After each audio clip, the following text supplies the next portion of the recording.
Assalamualaikum cikgu. Boleh tak kenalkan diri? Waalaikumsalam. Nama saya Zafruddin bin Bidang ataupun lebih dikenali dengan Cikgu Awi. Cikgu Awi. Dari mana? Asal daripada Mersing. Pekerjaan? Tadi dah panggil cikgu kan? Cikgu. Cikgu sekolah mana tu? Saya sekarang berkhidmat di SK LKTP Nita dulu. Warga Nita. Cikgu boleh tak share sikit apa masalah kesihatan cikgu?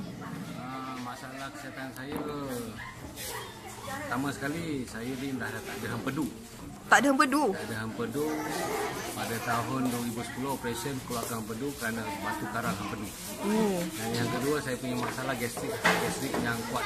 Okey. Sehingga saya dah ambil pil yang sangat tinggilah kontrolog.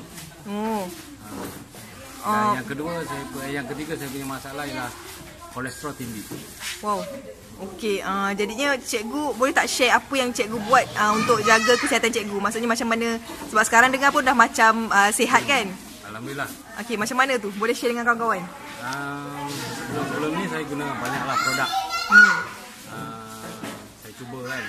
Ada yang selasi. Tapi yang terkini sekali yang saya gunakan ialah produk Forever lah. Yang saya dapat rasakan dalam tempoh masa sebulan tu, saya dapat rasakan memang serasi dengan izin Allah, serasi dengan saya lah. Kalau sebelum ni saya mengalami setiap minggu, mesti sekali saya akan rasakan perut saya meragam kerana gastrik tu. Tapi sekarang saya dah guna hampir sebulan produk ni. Saya okey. Produk apa cikgu? Produk apa tu yang botol kuning. Botol kuning. Okey, aloe vera. Kemudian minyak ikan. Okey. Dan vitamin. Vitamin C. Vitamin C. Madu pernah try? Madu ya. Madu 4 barang tu lah. Ya, 4 okey. So, masa makan tu ada healing process tak? Macam ada.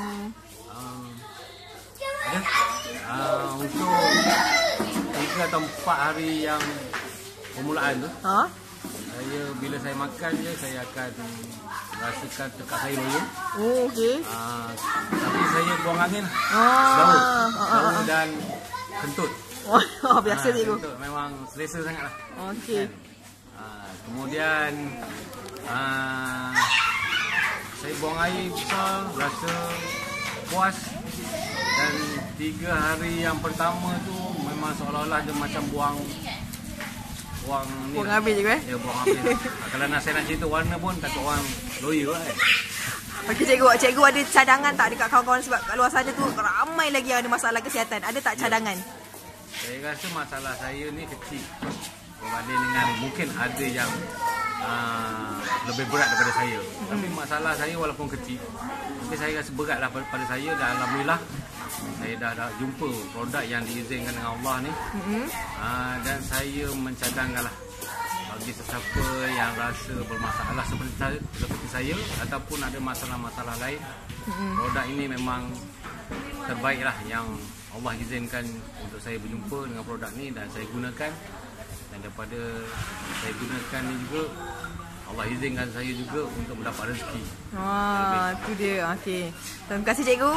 So sahabat-sahabat kat sana yang nak mencuba produk pemakanan yang pewarna sunnah ni, why not kita cubalah. Betul. Okey. Kena cubalah. Terima kasih cikgu. Assalamualaikum. Waalaikumsalam.